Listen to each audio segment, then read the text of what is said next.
Sejam todos muito bem-vindos a nossa mais uma aula sobre profetas maiores e menores, nessa escola de profetas. E nós estamos estudando o profeta Isaías. Se você ainda não assistiu, se é a primeira vez que você está nos assistindo, ó, seja muito bem-vindo. E que você possa estar assistindo as aulas anteriores para que você não se perca, para que você entenda. Porque o livro do profeta Isaías tem um compêndio, né, de 66 capítulos. E ele abrange muitas coisas, ele não só traz uma palavra de juízo, mas ele também traz uma palavra de esperança. Mas ele é muito importante porque ele não é só profético a respeito do Messias, mas ele também é aplicável para a nossa vida, aliás, como a Bíblia toda. A Bíblia, ela é a revelação de Deus para nós quando a gente tem a iluminação do Espírito Santo. Então eu convido você não só também a se apegar só às nossas aulas. Leia, porque por ele ser um livro muito grande, a gente não tem tempo de ficar esmiuçando capítulo por capítulo. Então é importante que você que assiste e participa das nossas aulas, que você leia os capítulos que nós estamos lendo. Então nós já vamos começar a partir do capítulo 24 de Isaías, nós vamos orar, porque sem a iluminação do Espírito Santo de nada nos vale. Que o Espírito Santo nos conduza em toda a verdade. Você que é de Brasília, Bahia, deixa eu ver onde mais, Minas Gerais, da onde você está, onde você esteja. Ó, um beijo no teu coração, seja muito bem-vindo. Estou muito feliz que vocês estão assistindo, que vocês estão se manifestando, estão acompanhando, estão dando dicas, sugestões, críticas. É super bem-vindo. Lembrando que respeite sempre a opinião do outro. As cabeças são diferentes, pessoas diferentes, culturas diferentes. Então a gente pode até dar a nossa opinião quando ela é pedida, mas com muito amor e respeito. A Bíblia diz que a gente pode corrigir ou chamar a atenção de alguém sempre em amor e não diferente. Mas toda dica que você der, a gente está vendo e é muito bem-vindo, tá bom? Vamos colocar de pé, vamos orar? Diaconisa Rê, por favor. Pai amado, Pai querido, neste momento, Senhor meu Deus, entramos na Tua presença, te agradecemos por mais essa oportunidade, Pai, de aprender, Senhor meu Deus, da Tua palavra, que venhamos gravar, Senhor meu Deus, cada ensino em nossos corações, abre as nossas mentes, Senhor meu Deus, nos dá um entendimento, Pai, para que venhamos, Senhor meu Deus, em nome de Jesus, Pai, saber tudo aquilo que o Senhor tem para nos ensinar. Usa, Senhor meu Deus, a nossa pastora neste momento, Senhor meu Pai, que cada vez mais e mais, Senhor meu Deus, ela venha a ser, Senhor meu Pai, guiada por Ti, Senhor meu Deus, nessas aulas, Senhor meu Pai, e através da Tua palavra é o que nós oramos e Te agradecemos em nome de Jesus. Amém. Bora lá? E teve uma pessoa que também perguntou, só para te responder e a todos que têm a mesma dúvida, fui separada da pastorado no ano de 2003, em 2007 fui reconhecida pelo Conselho Geral de Pastores e sou formada em teologia pela Metodista e tenho mestrado pela Metodista, além de 3 seminários, Seminário Batista, Ser Forte e também tenho seminário da Assembleia de Deus de New Jersey. Então, quem pediu o meu histórico é esse, tá bom? Vamos lá, Isaías 24.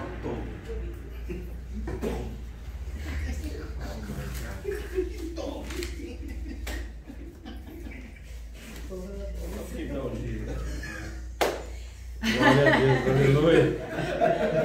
Ai, gente, vamos embora.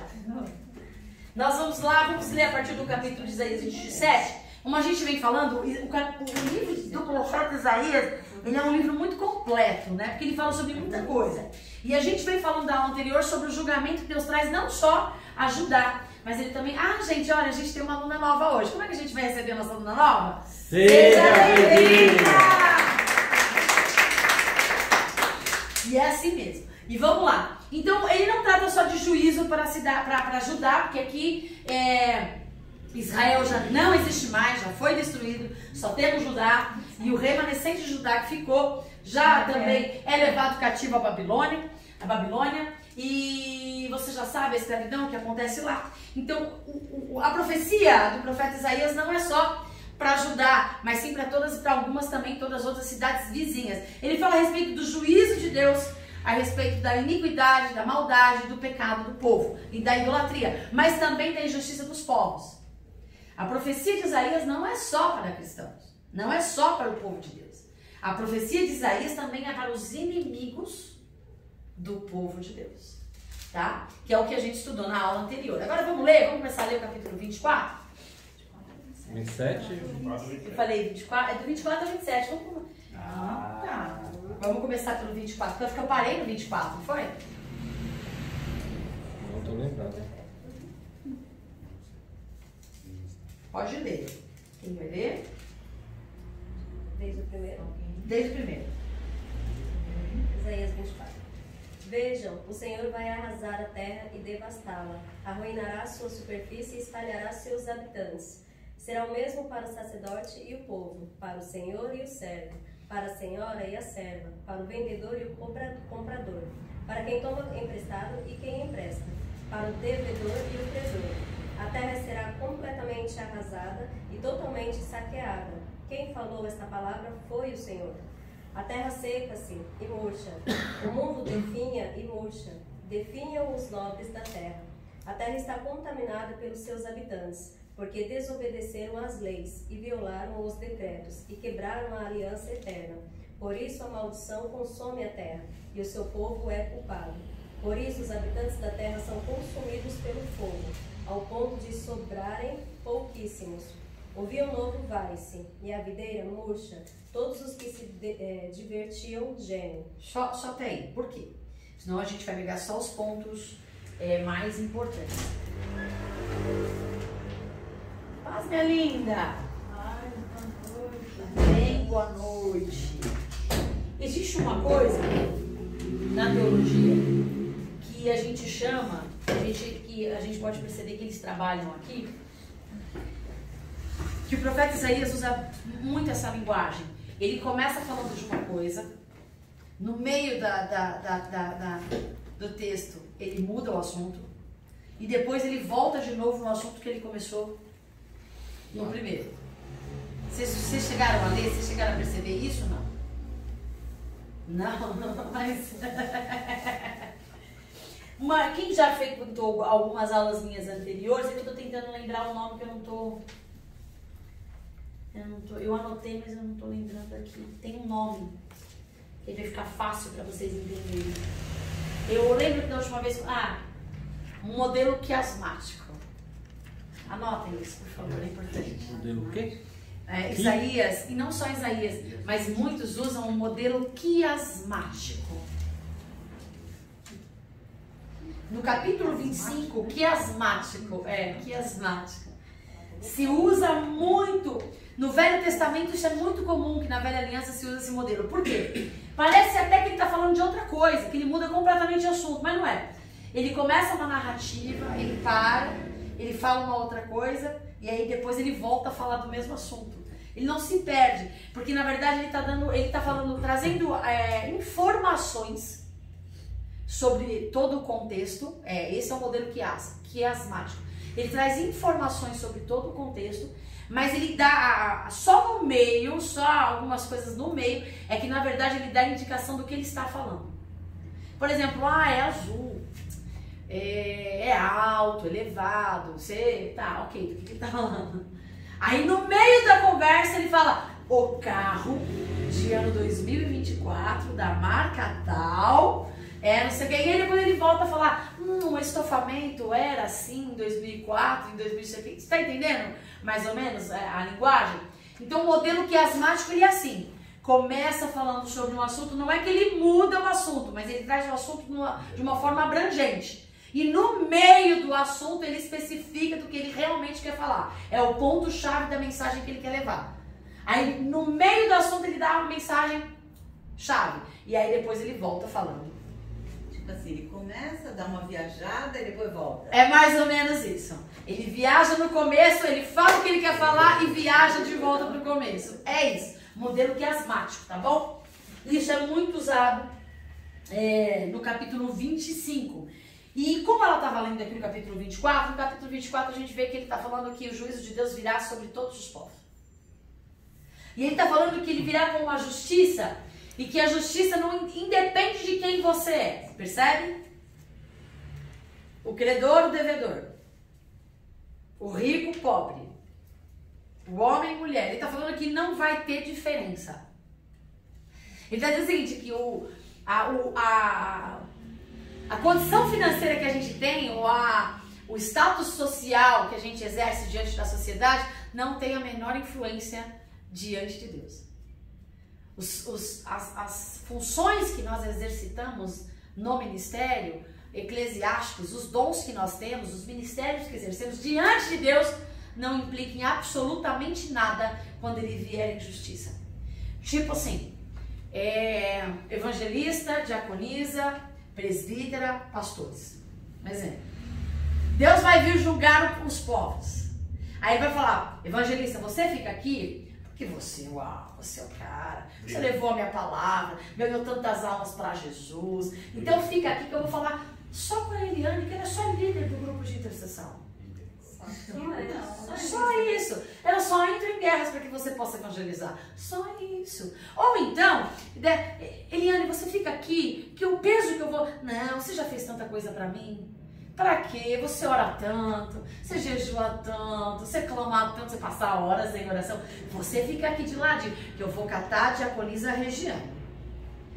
Diaconisa Regiane, você tem prestado um bom serviço na obra, dedicada, prestando um bom serviço, mas aquela lá perde tanto tempo, investe tanto tempo orando que não me serve no reino. Você me serve tanto no reino, mas não dedica-se tanto à oração. Então você vai ficar aqui desse ladinho aqui, tá bom? Então eu vou levar um outro peso de justiça. Pastora Sandra, uau, uma mulher que ora, conhecedora da Bíblia, que estuda, que não pode jejuar e jejua forçosamente, que se recusou a fazer o jejum de 3 dias comigo e acabou jejuando por um bom período de 40 dias. 40 noites. 40 dias e 40. Só porque não quis fazer 3 dias comigo sem digerir do nada. Quase um anjo. Né? Mas você é tão queridinho de Jeová que pra tratar uma pessoa leva jujuba de presente pra você. Coisa bem, meu trabalho, isso fez um sucesso. Eu falei para as meninas que trabalham comigo, eu não sabia que vocês me amavam tanto a esse ponto. Eu achava que tinha pelo menos um pouquinho de carinho pela minha pessoa. Eu falei que eles achavam super a história da jujuba, e ela foi ministrar no meu trabalho. E o pessoal que ela não vai contar da jujuba, ela não vai contar da jujuba. O pessoal gosta, né? Ou o pessoal abençoado. Então, você que é a queridinha de Jeová, você é minha menininha de Deus. Você eu vou falar manso e doce, não vou pegar pesada. Não tem essa. Não tem essa. Não tem 2 pesos. Não tem 2 pesos, não tem 2 medidas. A forma como Deus tratar a mim, vai tratar você, vai tratar o outro, vai tratar o outro. Não faz exceção de pessoas. Nenhuma. Vai tratar o ímpio, vai tratar... Aliás, aí ele diz que o peso será maior para quem conhece e não faz menção daquilo que conhece.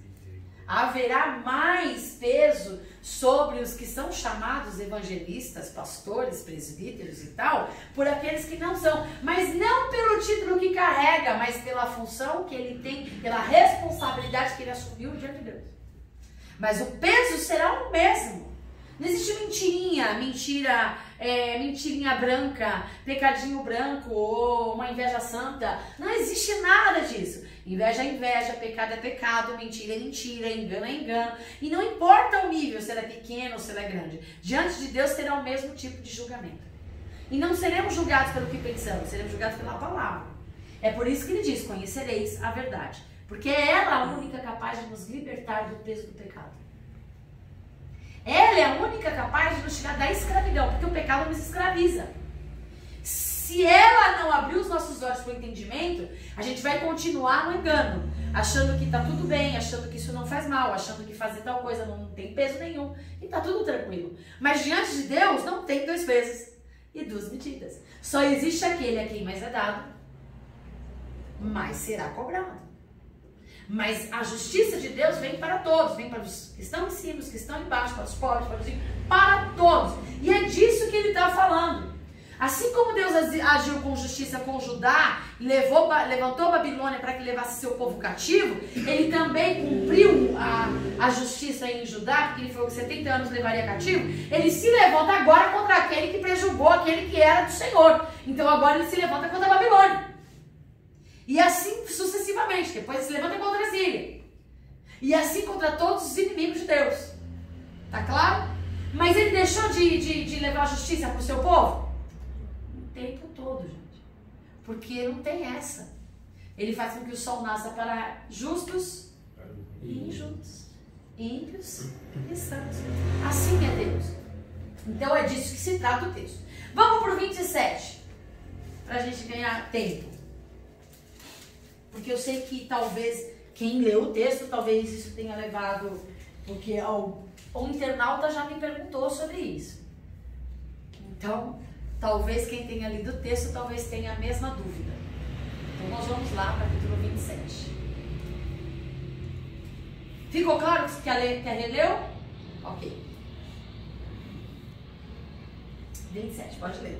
Naquele dia o Senhor, com sua espada severa, longa e forte, castigará o Leviatã, serpente veloz.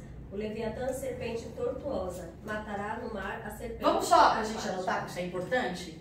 Leviatã, serpente veloz, e tortuosa. Qualquer outra? Matará no mar a serpente aquática. Serpente aquática. Não tem dragão? Não, ainda não. Naquele dia se dirá. Mas está no primeiro. A serpente voadora, a serpente tortuosa e a serpente, na minha Bíblia está como um dragão, que é um monstro marinho. A gente já vai pro contexto original. Está falando de 3 tipos de serpente. Veloz, tortuosa e aquática. Exatamente. Veloz, tortuosa e aquática, que em algumas versões é ou monstro aquático. Certo? Esse povo da qual Deus está falando era um povo que tinha a lei de Deus, tinha conhecimento da lei de Deus.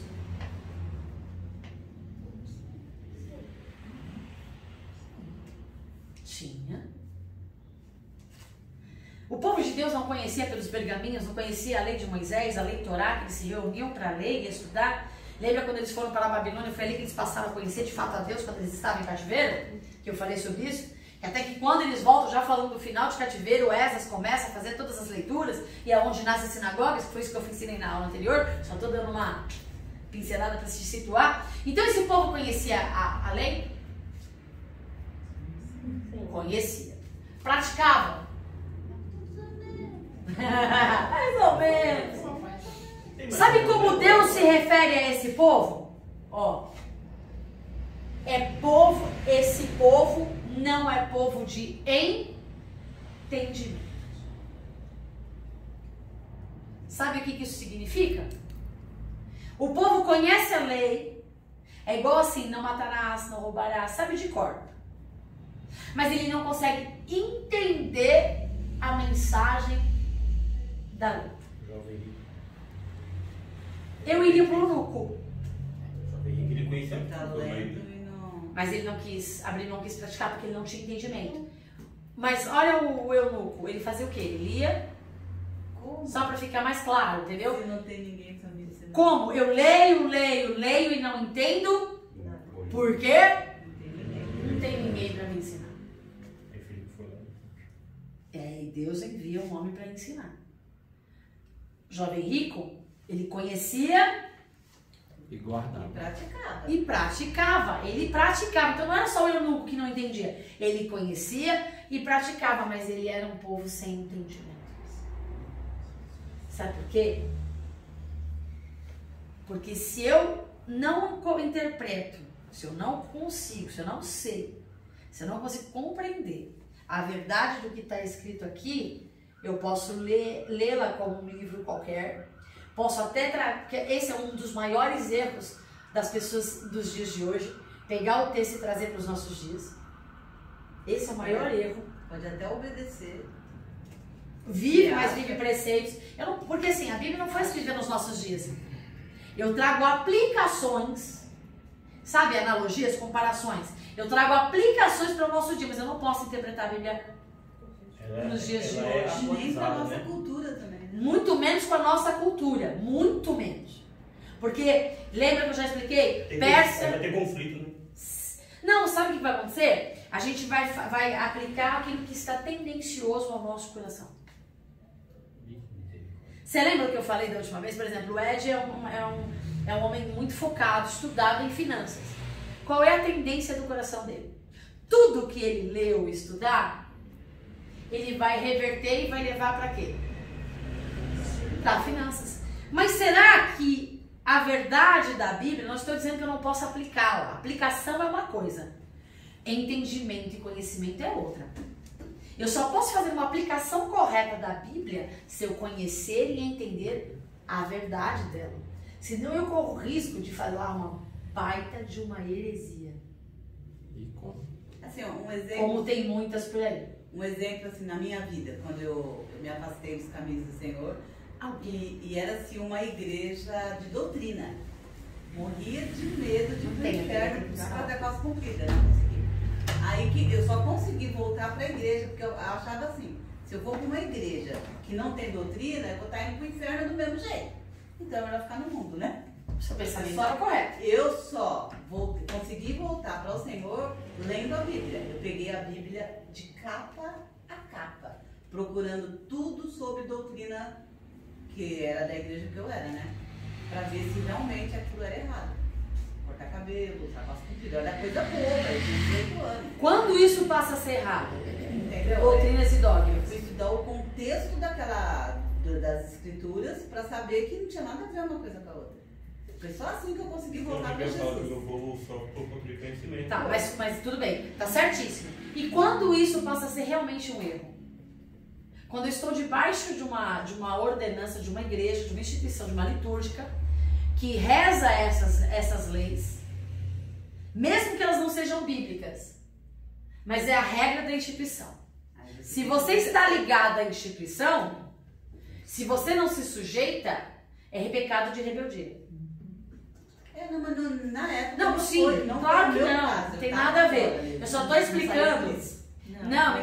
Você nem estava na igreja. Eu só estou explicando, porque às vezes a pessoa fala, então tá fora da Bíblia, então beleza. Eu posso bater de frente com não. Se você faz parte de um corpo, existem regras que você tem que estar inserido nelas. Eu costumo falar que até na escola. Se a escola exige uniforme, você tem que usar se uniforme. você não usar uniforme, você está em desobediência. E se você está em desobediência, você está em pecado. Quer dizer, você peca por não usar um uniforme. É por isso que eu falo sempre, não procure uma igreja perto da sua casa, nem uma igreja que satisfaça o seu coração. Procure uma igreja bíblica. Exatamente. Uma igreja bíblica que se paute na palavra, que preze pela palavra e que incentive a leitura da palavra. Se você está num lugar que não incentiva a leitura da Bíblia, foge. Foge. Tem que incentivar palavra e oração. Por quê? Palavra é o que vai mudar minha visão a respeito das coisas, vai me trazer entendimento a respeito de Deus. E a oração que vai me dar intimidade. Se não é uma igreja que investe em palavra e oração, foge. Não é uma instituição, não é uma igreja, não é uma casa de oração.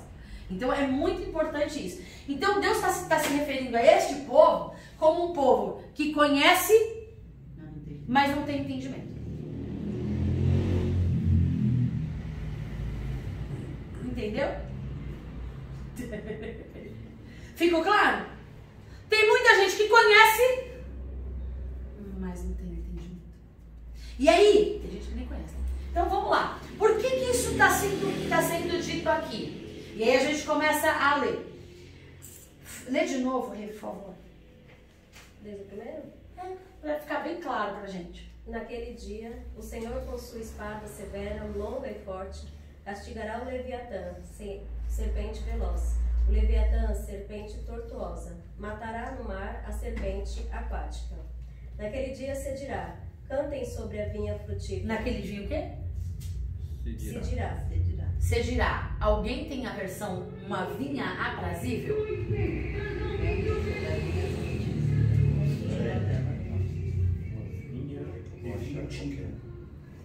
Vinha.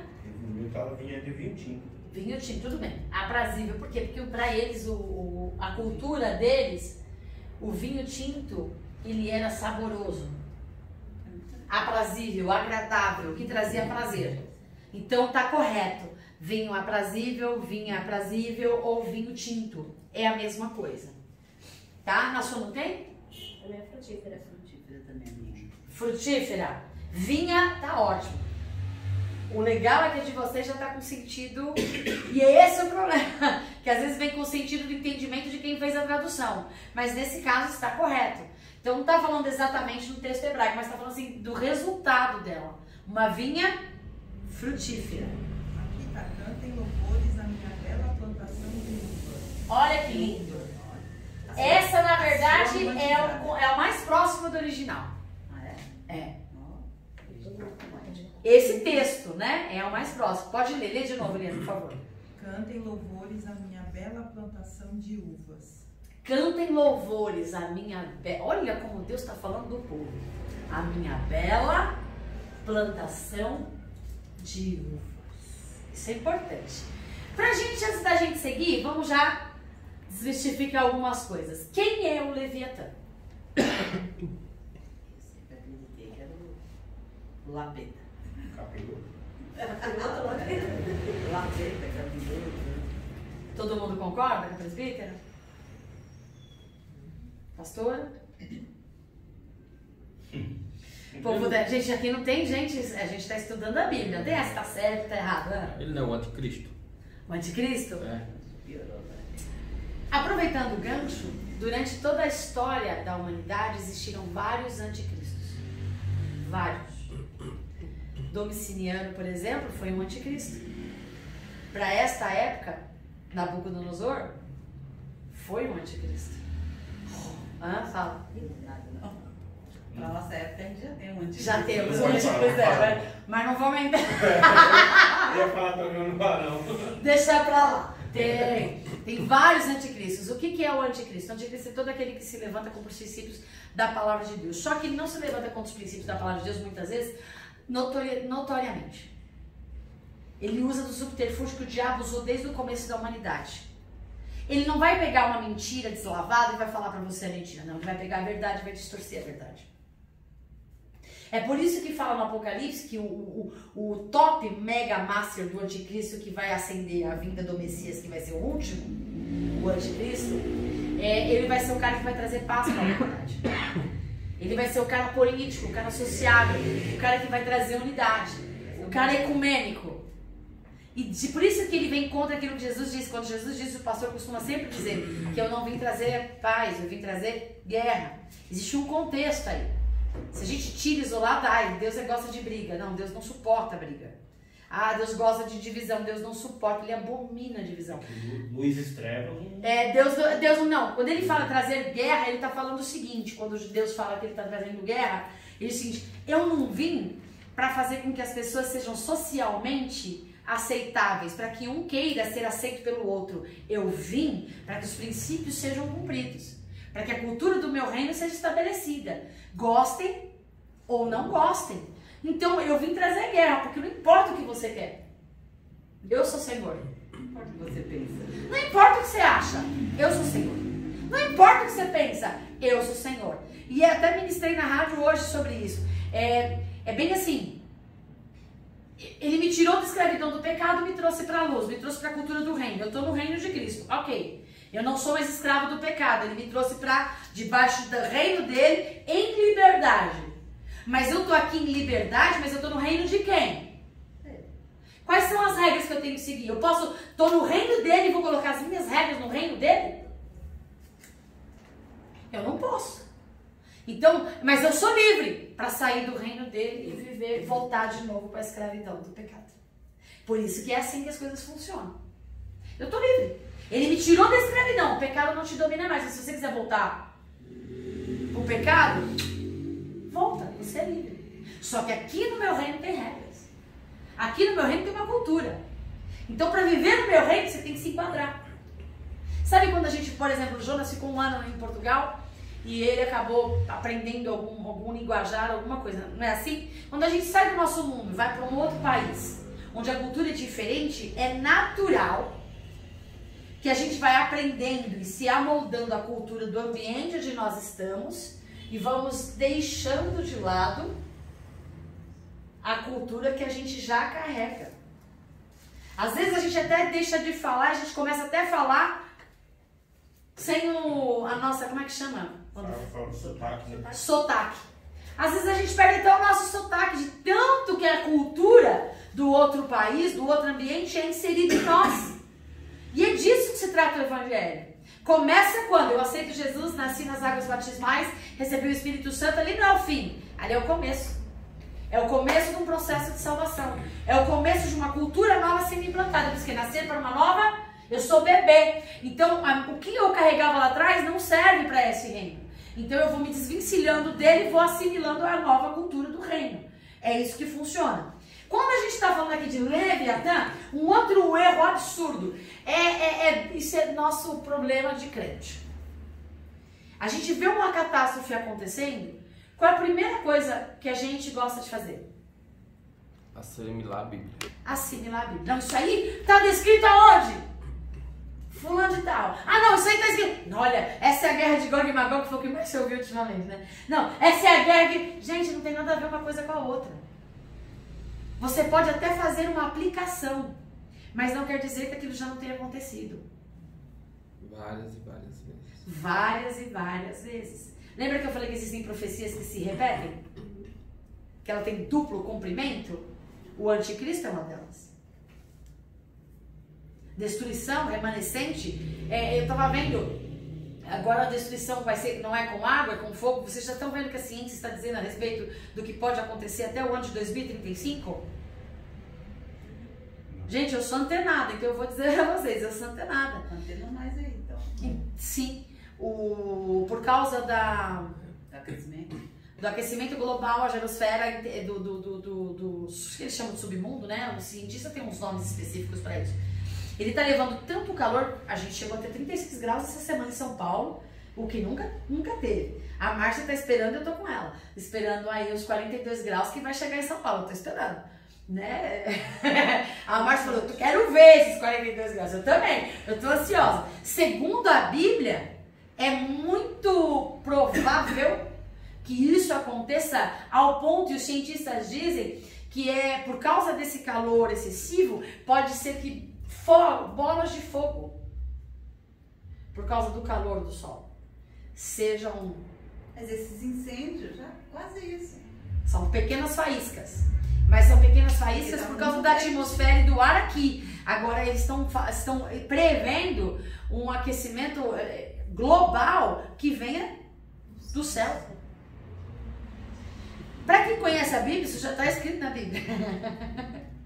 Mas para os cientistas, eles estão prevendo o que está acontecendo. Então assim, gente, é muito sério. Agora, eu não posso pegar por exemplo, o que aconteceu lá no Rio Grande do Sul e falar que eu não posso pegar de forma isolada.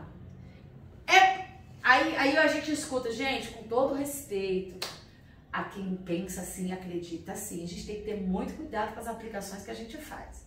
O que eu mais ouvi, o que eu mais vi, aliás, eu não gostei de ver, mas eu ouvi muito, foi porque o povo de lá é muito idólatra, não é isso? Porque o povo de lá faz muito não sei o que, babacá. Desculpa, gente, o que o povo de lá é diferente do povo daqui? Vai lá para Nossa Senhora Aparecida, é o povo paulistano. Perto da minha casa, Santo Expedito, todo dia 19. Gente, a gente tem que parar de mistificar as coisas, mistificar as coisas. Isso acontece lá e acontece aqui. Isso é consequência do pecado do homem. Porque a terra e todas as coisas sofrem por causa do homem, sim. Porque o homem pecou, o homem não trata as coisas como deveria cuidar. Deus nos deu tudo isso, a gente trata isso como se fosse nada. Essa é a verdade. A gente não cuida nem do nosso corpo, quanto mais da floresta, do mar, da terra, de tudo que ele dá. Então a gente tem que tomar muito cuidado. Não é porque eles são, porque nós também somos. Só que aprove Deus que começasse por lá. A gente acabou de ler, Isaías 24. Toda a terra está contaminada. Toda. O fato de ter sido lá primeiro não quer dizer que nós aqui estamos imunes. Não quer dizer vendedor, credor. Exatamente. Não quer dizer que todo mundo vai entrar na mesma... Mas também não quer dizer que vai ser do mesmo modo. Não, aí o calor excessivo é global. Uma coisa é certa, esse é o juízo de Deus. Sim. E o juízo de Deus, não, a gente fala do juízo final. Existe um juízo final onde tudo vai ter fim. Isaías está falando do juízo final também. Ele está apontando para o juízo final. Mas ele não está falando só do juízo final. Ele está falando dos juízos que Deus, de tempos em tempos, sabe, ciclos que se fecham? É desses juízos. Não há ninguém que fique impune. Não há uma cidade que fique impune. Não há um idólatra que fique impune. Então é desse juízo que Deus está falando. Por isso que ele fala que esse povo conhece, mas não tem. E aí agora Leviatã. Todo mundo aqui, maioria, alguns, o que você acha? Eu não vou citar o nome de ninguém. O que tu acha? Que é esse Leviatã. Não entendi, perdi. Quem é? Quem é o Leviatã? Eles estão falando que é o diabo. Eu acho que é Satanás. Você também acha que é Satanás? Anotem aí. Gente, isso é importante para treinar a prova. Quando ela fala essa frase, né? Anotem aí. Thomas Hobbes. Não é um livro cristão? Ah, é pra anotar esse Anotar, nome. Tom Hobbes. Como? Tom Hobbes. Tom. Alguns chamam de Thomas Hobbes. É, ela Hobbes. H. H-O-B-B-S. É dois P's. É. Quem é o Leviatã? Ele é um monstro que todo ser humano tem dentro de si. Eu mostrei eu. Calma que eu vou mostrar agora. Eu estou falando o que um estudioso diz a respeito, é claro, usando bases bíblicas, depois eu vou dizer o que a Bíblia diz. O que Paulo, mais precisamente, diz. A respeito desse Leviatã que Isaías está falando. Então, o Leviatã do livro do profeta Isaías não se trata do Satanás. Satanás é personificado. Porque toda raiz da maldade. Vamos lá, isso é importante. Se não domarmos o Leviatã, O monstro. ele vai dominar a nossa personalidade e vai imperar em todas as nossas relações, trazendo caos e muito estrago. Misericórdia, os vizinhos, se não quiseram judiar, perdoar, né? É prova, mas Deus vai dando graça, fica tranquilo. Principalmente quando ele aparece no peito de um homem ou mulher que tem o poder na mão. Nós temos uma natureza que tende para a aniquilação do outro, em razão do próprio bem-estar. É mentira?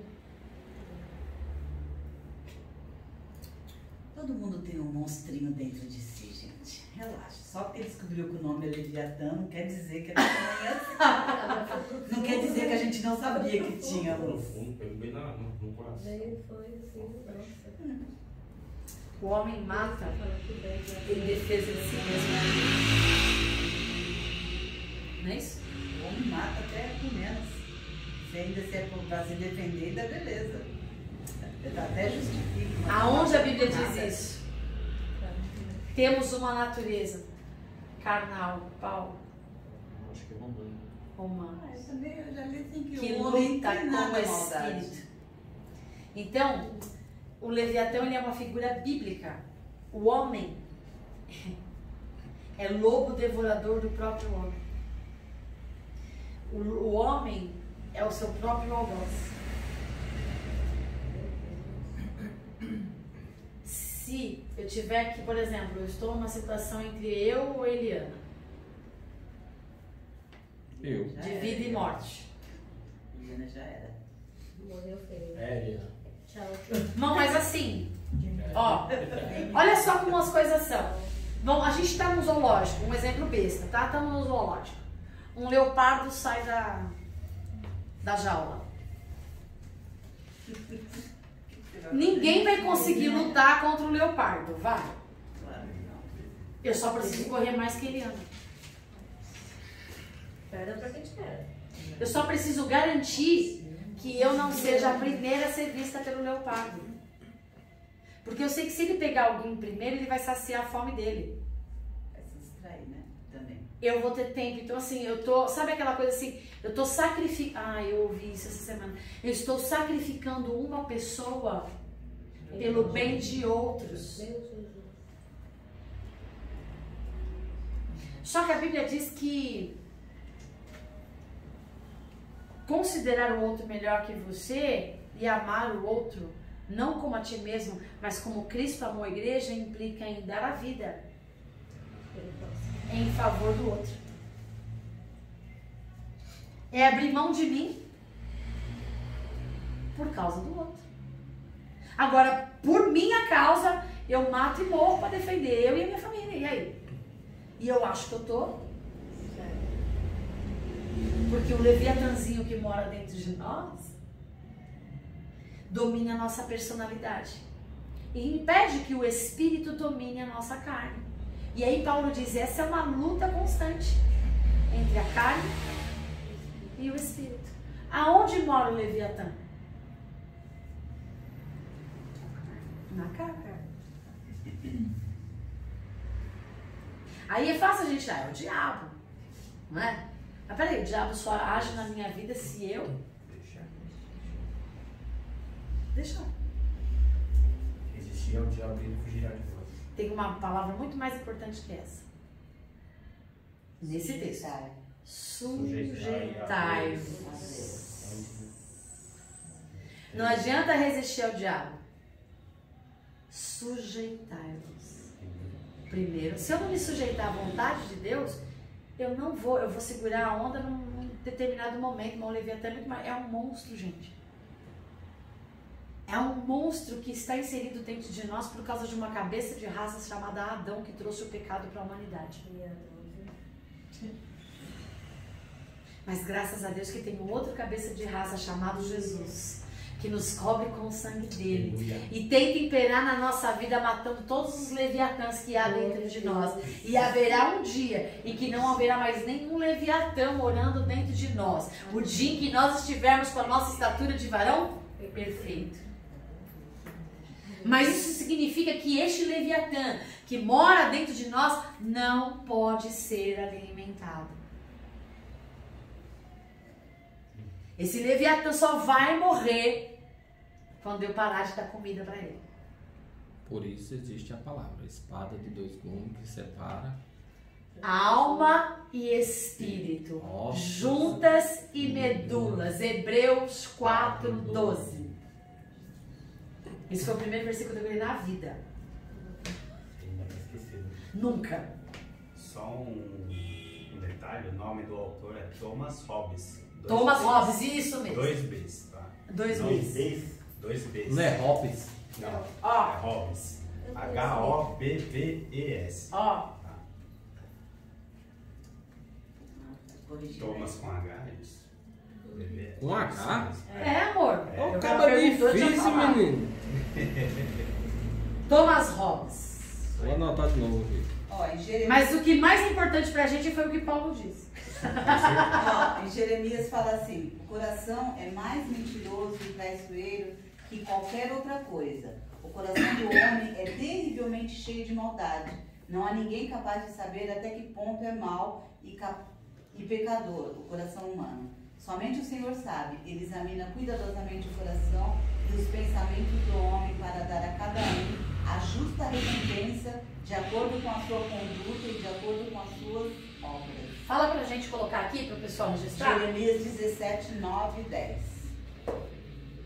Jeremias 17. Eu sabia que eu ia chocá-los com essa revelação. Mas essa é a verdade. Não, a gente conhecendo a si próprio, não é que não chocou tanto, né? Não é mesmo?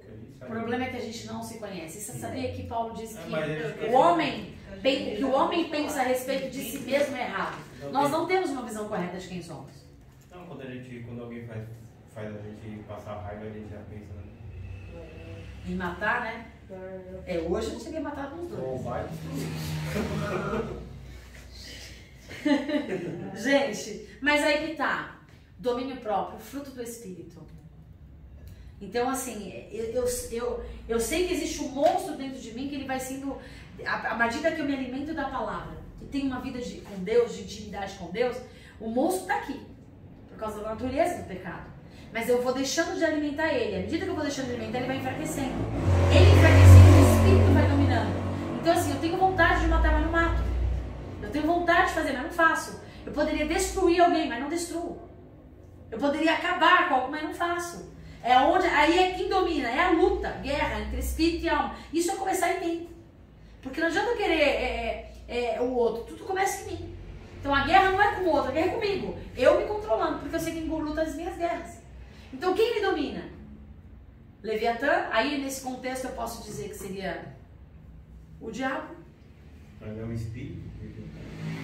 Não, Leviatã não é nada espiritual, nada místico. A mitologia É o coração do homem. é o coração do... Não, a gente vai falar sobre Uma isso. pergunta para esclarecer, senão os Não.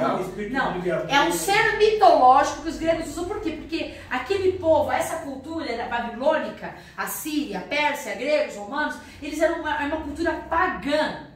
Eles eram, como é que eu posso dizer? Eles acreditavam em vários deuses. Por exemplo, Zeus, Osíris, a deusa Ísis. Então são vários deuses. Deus Sol, Deus Ísis, o Egito, ele tinha vários deuses. Então são deuses mitológicos, são mitos. E eles fazem monstros de Deus. Tanto que o diabo, tem gente que acha que o diabo ele tem várias formas. Ele foi deformado quando foi expulso do céu. Mas ele não se apresenta, ele era um anjo de luz, ele não se apresenta como o diabo. Ele se apresenta como um anjo de luz. De fato, era o que ele era.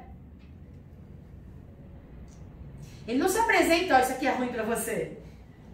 Aí vai falar, isso aqui vai te dar tanto prazer, riquezas, poder. É isso aí, vai por isso. É isso. Então, assim, a gente tem que ter discernimento. O diabo não vai vir, o diabo come pelas beiradas. Quando vejo, a gente devorou inteira.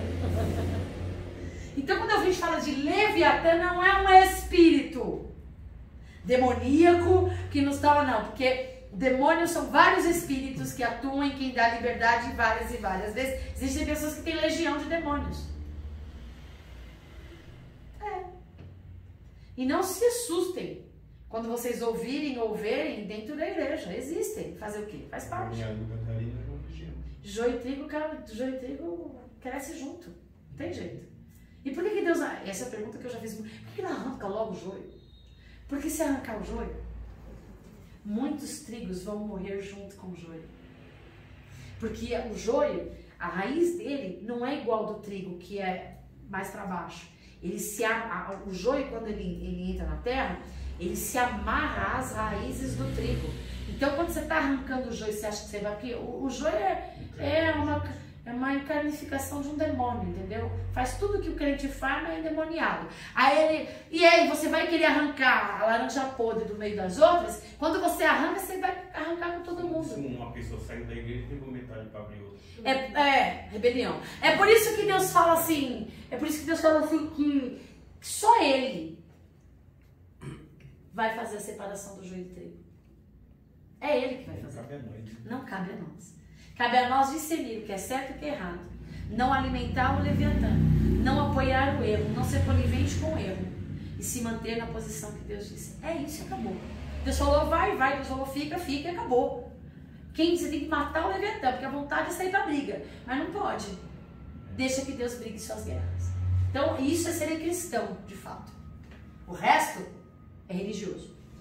Então, quando a gente fala, ele faz 3 menções de Leviatã. Porque esse povo pagão usava figuras mitológicas para exemplificar o que eles queriam dizer. Deus usava parábolas, contava histórias. Jesus? Ok, alguns entendiam e outros não. Certo? Outra coisa, aproveitando que eu estou falando de parábolas. Jesus não falava parábolas para que todos conhecessem. Não. Tanto que ele falava assim, hoje, tudo que eu vos falo, vocês não têm entendimento. Mas vai chegar o dia em que vocês terão. Existem parábolas que Deus fala para a multidão. Ele traz para o cotidiano de todo mundo para que todo mundo receba a mensagem. Mas existem parábolas que eram específicas, que somente os discípulos entenderiam. Então, Deus não falava por parábola porque era de fácil aceitação. E é aí onde nasce também outras grandes heresias. Porque pega uma parábola, traz a sua visão cultural, aplica e não é bem isso que Deus está dizendo. Tem que saber qual é a direção da parábola. Para quem é direcionado. Senão eu não vou entender a mensagem. Se é para um todo no compêndio geral ou se ela é específica para um propósito. Entendeu? Tá claro? Vamos lá, tá? Então vamos lá. Então quando ele fala de 3, fazem pré-figuras mitológicas. Não quer dizer que não tinha monstros, porque, por exemplo, Jonas foi engolido por um grande peixe. Era um grande monstro do mar. Era algum tipo de peixe que no seu processo digestivo permitia que a pessoa ficasse lá. Porque eu creio, meu irmão, se a Bíblia falar que Jonas engoliu a baleia, eu acredito. Eu acredito.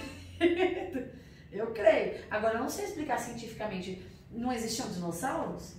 Que os arqueólogos aí não comprovam pelos ossos, a ossadura de grandes animais? Então, para mim, já está mais do que justificado que existia sim um grande monstro marinho, tá?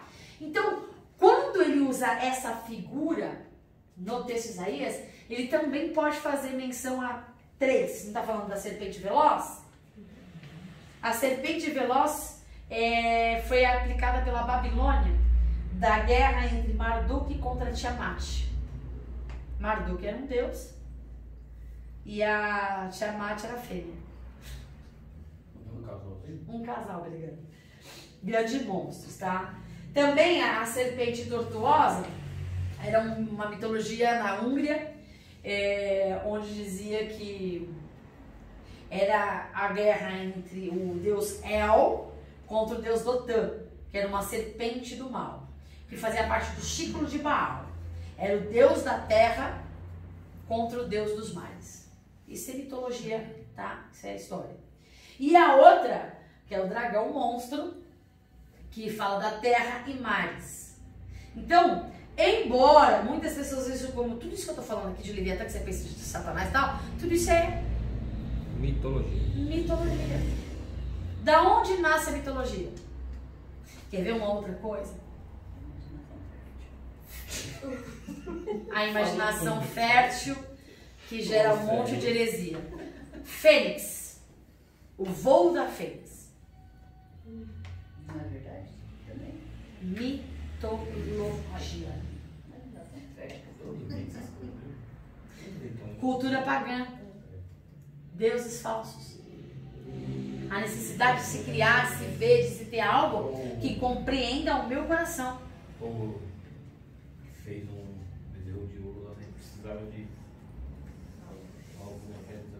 algo palpável, né? Sem necessidade. Deus sempre esteve com eles. Eles aí sofrendo, orando a eles.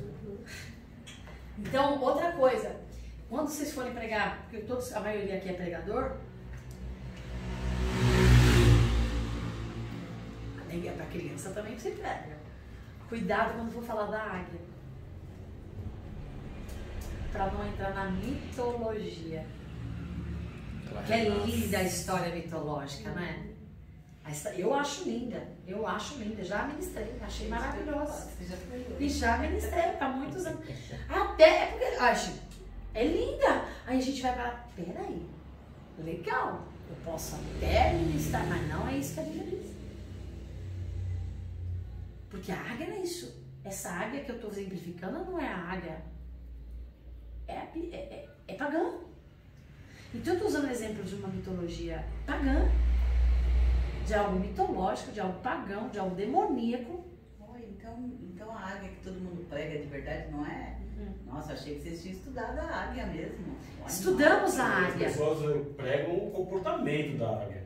Então, mas o problema é que você pregar, hoje eu tenho esse entendimento. Ó, isso que ela tá falando faz tempo, tá? É muito tempo. Porque quando a gente... Eu sei. Quando a gente olha para a águia, a gente tem que pegar, que nem a ovelha, eu tenho que pegar científico, não mitológico. Acontece quando você vai pesquisar a águia, hoje, nos estudos bíblicos, você vai ver, pela falta de muito conhecimento, pela preguiça de buscar o conhecimento, de pegar um negócio pronto, porque é mais fácil você ouvir uma ministração e copiar. É mais fácil você entrar no Google, ler muda uma palavra aqui, muda uma palavra aqui, coloca o seu jeito, a sua performance e tá tudo certo. Isso não é estudo, isso não é conhecimento.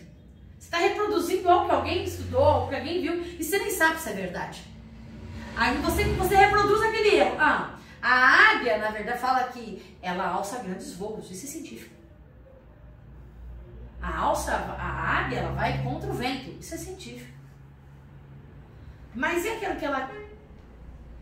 A queda, o bico, Não é? as garras, né? Porque não é unha. Estuda.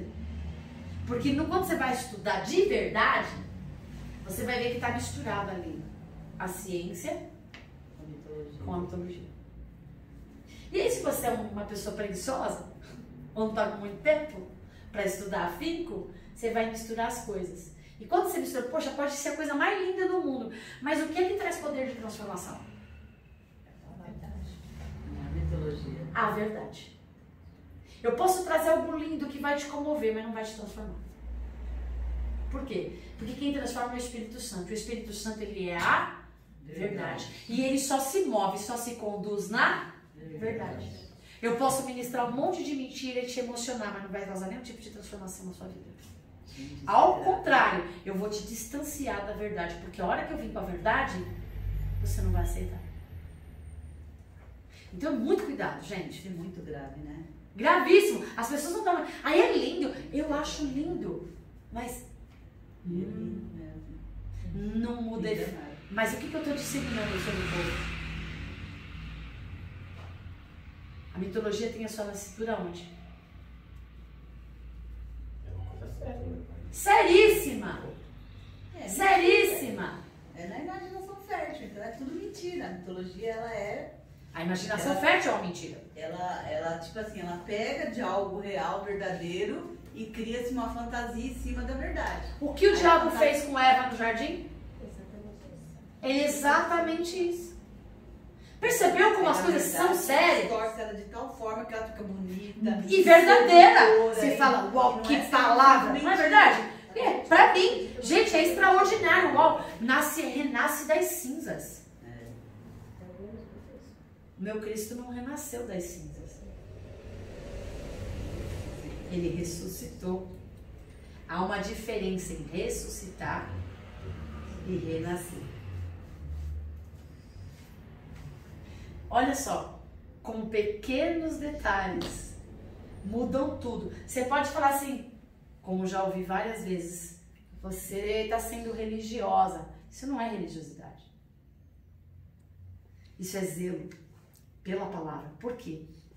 Porque não faz nada, não tem mal nenhum. Pode não ter mal nenhum aos olhos naturais. Mas no mundo espiritual isso há muito peso. Então a gente tem que tomar muito cuidado.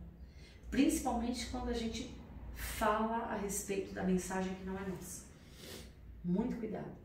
Eu falo sempre, quem escuta a rádio sabe que eu falo, fica no básico, fica no simples, não inventa história, não cria. Porque a palavra ela faz efeito por si só, o poder não está na minha prédica, o poder está na palavra. Fale ela sucinta, que você vai ver o poder de Deus sendo manifestado. Inventou história, lidou com emocionados. Então é muito sério. Então, olha só, Leviatã não tem nada a ver com isso. São os tipos de monstros que estão dentro de nós, que brigam pelo controle da nossa vida. Nada mais é do que Paulo diz, a luta do espírito contra a carne. Falei que eu achava que era o lapeta. Eu acabei descobrindo que não é o lapeta, é o capeta. E esse é um problema, você sabia? Porque quando a gente lida com o diabo no outro, nas coisas, na situação, a gente esquece de lidar com os demônios da gente. A pastora Sandra ministrou na quarta-feira, ela falou sobre isso, uma aplicação, que ela falou, não julgueis para que não seja julgado, não foi essa a ministração? Daí eu falei assim, como é que ela vai chegar em uma ministração de oferta nisso, né? Eu fiquei assim, uau, é muita inteligência, sagacidade, ela conseguiu. Não, e ela conseguiu aplicar. Ela fez assim, ela inseriu, caraca, mano, show. E é isso. Por exemplo, a gente quer lidar com demônios externos, com problemas externos, e se esquece de lidar com o que é o problema de fato. Que tá aqui, ó. É esse Leviatã que eu tenho que matar. Verdadeira mudança de dentro pra fora, né? Metanoia. Não adianta mudar comportamento se eu não mudar a maneira de pensar. É isso. Vamos continuar? Então, ficou claro? O que é o paganismo? Gente, vocês sabem o que é paganismo? Porque é disso que está tratando Isaías 27. Eu não sei mais nada. Vou abrir a boca pra quê? Deuses pagãos. Eu só sei que então, pagano. Mas como que os deuses pagãos atuam? Porque a gente fala para Deus pagão, vamos falar real? A gente fala povo idólatra. A gente acha que a pessoa está construindo estátua ou está se rendendo a uma imagem, correto? Uhum. O que vocês entendem como pagão? Uma pessoa que não é crente. Um ímpio. As pessoas não conhecem Deus, de verdade. É. Mas como é que eu vou saber? Só sei que nada sei. Só sei que eu também, só sei que nada sei. Eu também cheio. Cada dia, quanto mais eu estudo, eu percebo que eu não sei nada. Gente, é o seguinte, ó. Paganismo é a desconstrução da verdade colocada por um Deus e por isso encontramos coisas pagãs semelhantes às características do falso. O que é paganismo? Vou ler de novo. É a desconstrução da verdade, a verdade que é colocada por Deus. É exatamente. E por isso encontramos coisas pagãs, semelhantes, que é a característica do falso, que imita o verdadeiro. Exemplo, alguém vai falsificar uma nota de R$7? Não, porque ela não existe. Alguém vai falsificar uma nota de R$15? Não, porque ela não existe. Então, por os pagãos, eles estão servindo a um Deus que eles servem. Eles imitam o nosso Deus. Eles imitam o nosso Deus. Nada se cria, tudo se copia. Então, o que é paganismo? É o que a gente acabou de falar, de mitologia. Mente fértil. Pega uma ilusão. verdade. Eu pego uma verdade. Só que aí tem a diferença, porque que a senhora falou, Jesus veio para trazer guerra, independente do que você acha. Já no paganismo, eles servem aquele que eles acham que é mais conveniente para eles. Exatamente. Por isso que na Índia tem vários deuses. Não é bem uma imitação, porque nós só temos um Deus. No caso deles, eles criam o que eles vários, né? que vai aprazer a vontade e a carne. Mas por que é uma imitação? Uma imitação falsa de um Deus. Então eles tentam porque assim, eles, pra justificar que o Deus dele é como o nosso Deus, eles criam o Deus deles, na versão deles. Aí o outro... Mas imitando quem? O verdadeiro. Muitas vezes separam até em várias faces, né? Exatamente. Exatamente. Porque assim, eu vou imitar, não, pelo amor de Deus, misericórdia, mas eu vou falsificar dinheiro. Eu não vou falsificar R$2, vou falsificar 6, eu não sou mesmo. Mas se eu for falar... Falsifica 2, que passa mais fácil. Olha lá, tá vendo? Ó, o povo tá ligeiro. Sem a pessoa, olha. Olha o Leviatã interior. De 2 em meia hora. Fica a dica. A minha inocência já caiu pro 100, entendeu? O povo estrategista aqui tá falando assim, vai passar. Mas é isso mesmo. Mas é isso mesmo que o diabo faz. Se ele já jogar uma nota falsa descancarada, o povo vai se ligar. Mesmo a pessoa não tendo muito entendimento, ele vai pegar, tá legal isso aqui. Agora R$2, as pessoas não dão muita importância. Viu? Todo mundo tem um Leviatã. Não, gente, não faz isso não. Tô dando exemplo, pelo amor de Deus. Daqui a pouco eu tô sendo processada porque incentivando as pessoas a falsificar nota. O pessoal pega só um pedacinho do seu... E joga lá, E tem muita gente maldosa. Vamos levar para a Bíblia para não ficar nessas discussões. São as pequenas raposas, não são as grandes. Isso mesmo. Mas assim, é assim que o diabo trabalha. Se ele vai pegando o quê? Sabe aquelas coisas que já... Ai, que bobagem. Ai, que besteira. Isso é tão pequeno. Ai, que idiota. Ai, gente, a gente não erra nas grandes coisas. A gente erra também nas grandes coisas. Mas a gente está falhando muito mais nas pequenas coisas. naquilo que passa desapercebido. E é exatamente isso que o diabo está fazendo com a gente. Ele está pegando o verdadeiro e falsificando, e as pessoas não estão percebendo. Essa é a vida cristã. E aí a gente entra no que foi tudo. E aí foi onde a gente começou a aula falando: o povo perece porque lhe falta. Quanto mais eu conheço, mais eu percebo que nada sei. Se alguém acha que tem muito conhecimento, a Bíblia diz isso, Paulo diz isso, é porque ele nada sabe. Então a gente tem que tomar muito cuidado com isso. E aí são coisas que eu acho, Jesus, me ajuda. A Duda, vinha aprazível. Mas olha o que Deus está falando. Deus está falando de um Deus que conhece, mas não, um povo que conhece, mas não tem entendimento. Certo? Foi longe dessa vinha aprazível. 27. Né? Tá bem nesse contexto. Eles estavam de um povo. Olha só. O povo que me conhece, mas não tem entendimento. Quem está dominando a vida deles? Gálatas 22, 5, 22. Fruto do Espírito ou fruto da carne? É fácil você saber quem está dominando sua vida, se é o Leviatã ou se é o Espírito Santo. Quanto do fruto você tem vivido? Não são dons, gente. Dons não quer dizer nada. Deus quiser, ele usa um camarada aí na rua aí, que mal sabe falar, um trapilho, que mora, sabe? E ele fala na hora que ele quiser. Dons não, Deus dá a quem ele quiser, na hora que... Dom não nos qualifica e nem não nos representa como cristãos. Tá cheio de gente espírita aí que revela também RG, que tem dons e manifesta a cura. Não tem nada a ver. Fruto do Espírito. É fruto. Bondade, mansidão, domínio próprio. Ah, isso aí. Longanimidade. Não no falsier, na verdade. Não no falsier, na verdade. Domínio próprio. Eu acho que o mais difícil aí na nossa vida é o domínio próprio. Mas assim, não existe, eu tenho da mansidão e não tem. É um fruto só. É um fruto só. Se você não tem um, você não tem nada. Se você não tem um, você não tem nenhum. É interessante, né? A verdade é essa. É complicado, mas essa é difícil, dói a alma, mas é a verdade. Então, é aonde Deus está aqui. Isaías 27 está assim: vou vir com juízo, independente de quem seja. Ponto. Segundo, ele está dizendo assim: é um povo que diz que me conhece, mas na verdade não entende absolutamente nada.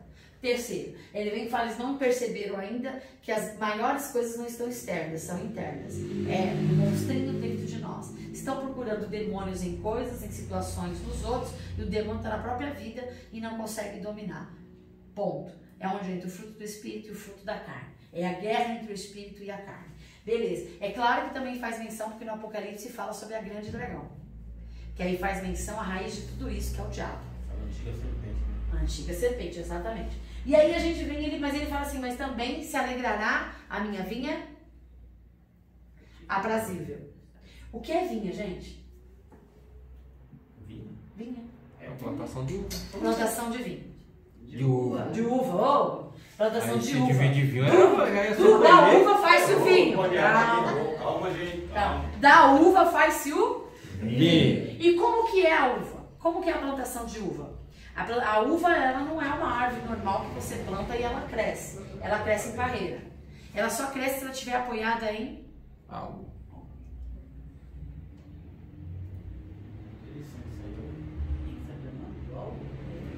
Pode ser qualquer coisa, pode ser um bambu, pode ser um arame, pode ser uma própria outra árvore. Ela precisa de um apoio. Pode ser um muro. É só do apoio. Pode ser. Mas no caso da videira aprazível, que é a de Deus, o apoio. Não, vamos chegar lá. É o que ele revelar. Abre aí onde está a videira no Evangelho de João. Jesus fala sobre isso. Você fala: mas também existe a minha videira aprazível. É João 15? É isso? Eu acho que é. Eu não lembro de cor, mas eu acho que é. A Bíblia ambulante é... Enquanto vocês vão procurando, olha só, vamos entender o que é um vinhedo. Bora. Vinhedo é um conjunto. Deixa eu te falar uma coisa. Deixa eu te falar uma coisa. Na Itália, houve-se uma grande queimada num grande vinhedo. Num grande vinhedo, se queimou tudo. Não sei aonde, eu também ouvi essa história, achei muito interessante. Mas é real, eu fui atrás, eu vi, eu só não anotei, é real, isso não é ninguém que contou, eu fui atrás, estudei realmente. E pegou fogo em tudo. E toda a estrutura financeira daquela família vinha da produção de vinhos, do vinhedo. O que acontece? Qual era a preocupação deles? De ir atrás da raiz de uma. Porque todas as outras estavam apoiadas nela. Se eles encontrassem a raiz desta, eles conseguiriam, qualquer outro local, recomeçar. Mas se perdesse esta raiz, tudo estava perdido.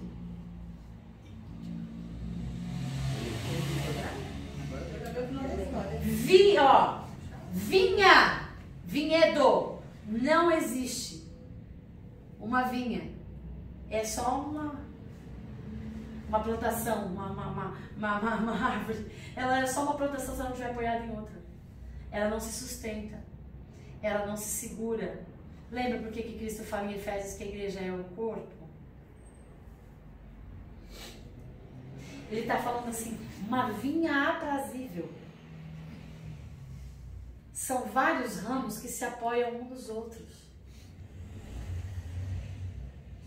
O corpo, a igreja de Cristo, a vinhedo de Cristo aprazível, que dá fruto, que é frutífera, não anda só. Jesus falou, sem mim nada poderia fazer. Mas nem está falando dele. João 15. Ele é a raiz, gente. Mas a raiz, ele pode ter, a vinha, ela tem a raiz, mas ela não se sustenta se ela não tiver. Por isso é corpo. Uma igreja não se sustenta sozinha. Uma liderança não se firma sozinha. Um ministério não se firma sozinho. Ninguém vence sozinho. Um apoiando no outro. Tirou o apoio, o que acontece com a árvore? Tão forte isso aí, pastor. É a Bíblia. Eu não estou falando nada que não esteja na Bíblia. Entendi. Aí é difícil de entender, porque a gente vem de uma geração que eu faço, eu mando, eu sou isso, eu sou aquilo. Reino de Deus nunca foi isso. Senão ele não teria escolhido 12, ele teria escolhido 1. Ele escolheu 12. Fala de corpo. Não teria escolhido vários discípulos. Vou escolher um, você vou te dar todo o poder, você vai fazer. Não. Escolheu o corpo. É junto. Se não aprender, não vai crescer. Porque a vinha só dá fruto se ela tiver apoio. E aí a gente vai para João 15. Jesus fala, eu sou a videira verdadeira. Meu pai é o agricultor. Se o pai, que é aquele que... Vamos lá. Para que a videira se sustente, eu ainda tenho 5 minutos. Para que a videira se sustente, ela precisa de manutenção e de adubo. Manutenção e adubo. Manutenção e adubo.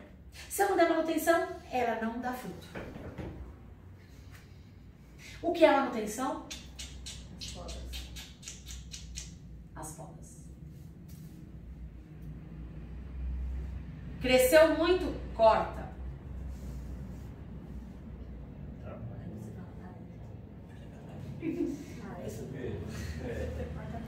Esse crescer para o nosso sentido é orgulho, soberba, autocentrismo, egocentrismo. É isso. Penso em mim, não penso no outro. Já é. Então, quando eu falo assim, podas, e não é só isso, gente. Deus vai tratando a nossa vida em todo, vai tratando o nosso caráter, vai tratando a nossa maneira de falar, nossa maneira de pensar, nossa maneira de agir. Essas são as podas. As podas é isso.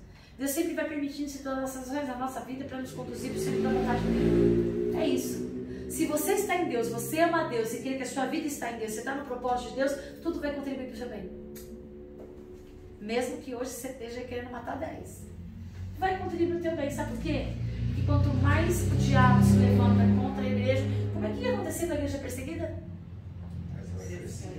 Quanto mais o diabo persegue a igreja de Deus, mais a igreja de Deus cresce. Então as podas na nossa vida são necessárias para que a gente frutifique. Então, assim, ele fala, então, Deus vai mandar o quê? Deus, ele é o agricultor. Então, quem é que faz as podas? Deus. Um ramo, se você olhar a vinha, um ramo muitas vezes ele não está ligado direto na videira. Tem ramos que saem direto da videira e de outros ramos nascem outros ramos. E é por isso do apoio. Se você quebrar um que está apoiado no outro, você já quebrou um monte. Entendeu como é sério? Como é que rende Deus na figueira? E Jesus fala, eu sou a videira verdadeira. Eu sou. Ou seja, Jesus é a raiz de tudo. A gente só existe por causa dele. Tudo vem dele. Ele é o nosso alicerce. Ele é a nossa fonte. Quem nos nutre, gente, é a raiz da videira verdadeira. Quem nos nutre é Cristo. Cristo é a palavra. A gente só vai ser sustentado, eu vou enfatizar sempre isso. Palavra, conhecimento, meditação, estudo e prática. Se você não se alimentar da palavra, você não vai estar enxertado na videira. Porque a videira é, o princípio era o verbo. O verbo era Deus. O verbo estava com Deus. Palavra. Se eu estou enxertada na videira, se eu estou enxertada na palavra, o que me nutre, o que me sustenta é a... O que vai me mantendo viva é a palavra. Mesmo no dia das podas, o que vai me manter viva é a palavra. Mesmo nos dias dos ventos fortes, o que vai me manter viva é a palavra. E eu só vou dar fruto se eu for alimentado pela palavra. E esses frutos só vão dar mais ramos e vão ampliar se eu tiver sustentação. Ninguém vence sozinho, ninguém cresce sozinho, e Deus sempre diz, vai de 2 em 2 para que quando um caia, o outro ajude o outro a levantar. Ninguém é 100% certo, ninguém é 100% errado, não existe ninguém que seja perfeito. E se a gente, como corpo de Cristo, não aprender a se alinhar à videira, nós nunca seremos frutíferos. Nós vamos dar um frutinho aqui, um frutinho ali. Por quê? Porque está faltando manutenção. E qual é a manutenção? Enxerto na videira e apoio na parreira.